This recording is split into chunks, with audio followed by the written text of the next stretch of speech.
మరి ఆ వైఎస్ఆర్ మీద కుట్రలు కుతంత్రాలు చేసిన ఆయన శత్రువులతో పసుపు చీర కట్టుకొని వారి ఇళ్లకు వెళ్ళి వారికి మోకరిల్లి వారి కుట్రలో భాగమవుతూ వారి స్క్రిప్టుల్లో వారు చెప్పినది మక్కి టు మక్కి చదివి వినిపిస్తూ కుట్రల్లో భాగమవుతా ఉన్న వీళ్ళ వైఎస్ఆర్ వారసులు అడుగుతా ఉన్నాను మీ అందరి సమక్షంలో. వైఎస్ఆర్ కీర్తి ప్రతిష్టలను ఆయన పేరునే ప్రజల మనసు నుంచి చెరిపేయాలని, వైఎస్ఆర్ కాంగ్రెస్ పార్టీయే ఉండకూడదని, వైఎస్ఆర్ విగ్రహాలు ఏ గ్రామంలోనూ కూడా ఉండకూడదని బహిరంగంగానే ఆ విగ్రహాలన్నింటినీ ముక్కలు చెప్పలు చేస్తాము అని చెప్పిన వారితో, చెబుతున్న వారితో చేతులు కలిపిన వీరా వైఎస్ఆర్ వారసులు అని అడుగుతా ఉన్నాను. మరి ఇక్కడే ఆలోచన చేయమని అడుగుతా ఉన్నా. ఇలాంటి వారికి ఓటు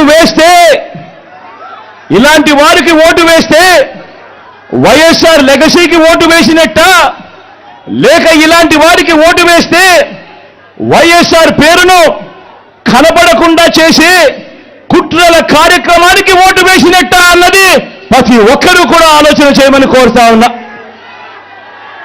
ఇబ్బందిగా ఉండొచ్చు, పడేవాడు నాకు కదా, నాకు తెలుస్తుంది బాధ. జగన్కి ఏముంది, బాబాయిని గొడ్డలతో నరికించిన వాళ్ళు కూడా భుజాల మీద వేసుకొని తిరుగుతాడు. వాళ్ళకి ముఖ్యంగా మీకు చెప్తా ఉన్నాను, ఆడబిడ్డలు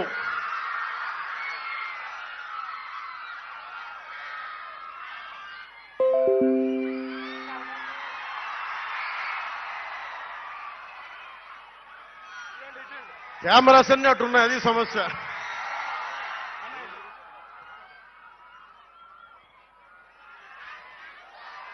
ముఖ్యంగా ఆడబిడ్డలకి వైసీపీ కనుక ఇంకొకసారి వస్తే రక్షణ ఉండదు. ఆడబిడ్డలకి సొంత చెల్లెలు బట్టల మీద కామెంట్ చేసే దిగజారుడి వ్యక్తి ముఖ్యమంత్రి.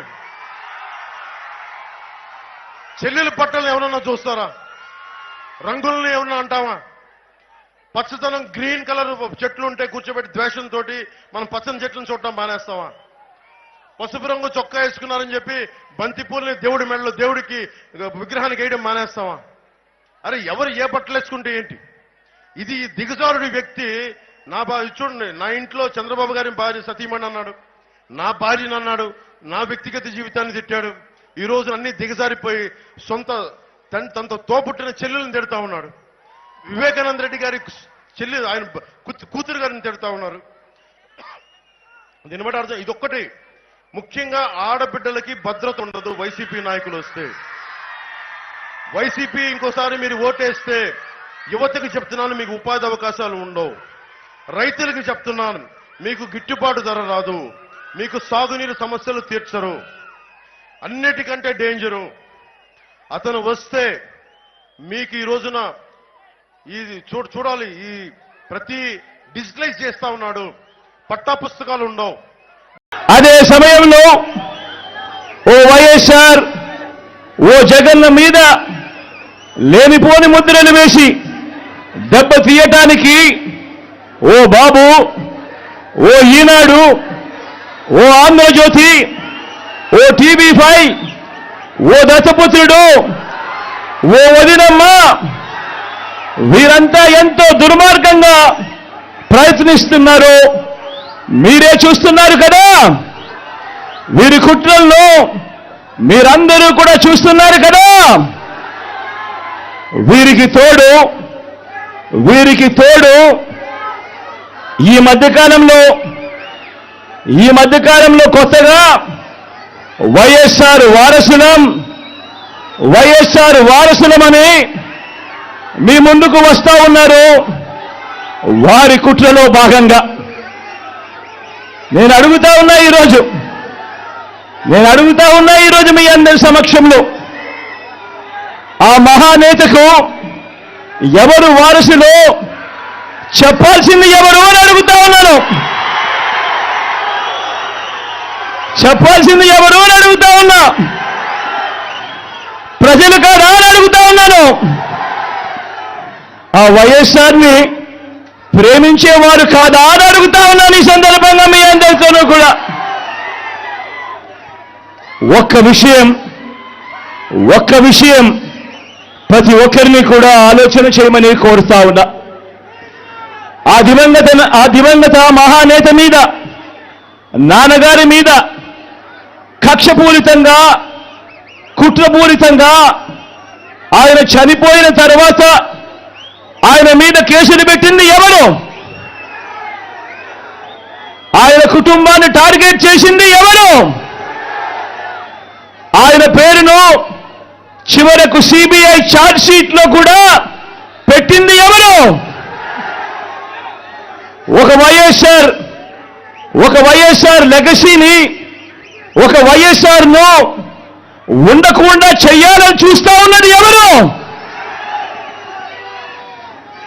ఒక వైఎస్ఆర్ కుటుంబాన్ని పూర్తిగా అనగదొక్కాలని, వారు ఇక లేకుండా చూడాలని కుట్రలు పన్నింది ఎవరు?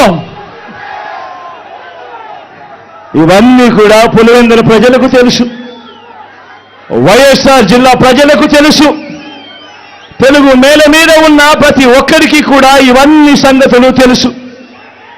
మరి ఇప్పుడు అలా రాజకీయంగా అనగదొక్కాలని దేశంలో ఉన్న అన్ని వ్యవస్థలను మన మీద ప్రయోగించి వారితోనే ఇప్పుడు కలిసిపోయి, అదే కాంగ్రెస్, అదే టీడీపీతో కలిసిపోయి వైఎస్ అనే పేరే కనపడకుండా చేయాలని కోరుకుంటున్న వారందరితోనూ కలిసిపోయి ఆ దిశగా అడుగులు వేస్తూ ఆ కుట్రలను అమలు చేస్తా ఉన్న మన శత్రువుల చేతులతో కలిపి, మన శత్రువులతో చేతులు కలిపి వారి పార్టీల్లో చేరిపోయిన వీరా వైఎస్ఆర్ వారసులు అని అడుగుతా ఉన్నాను.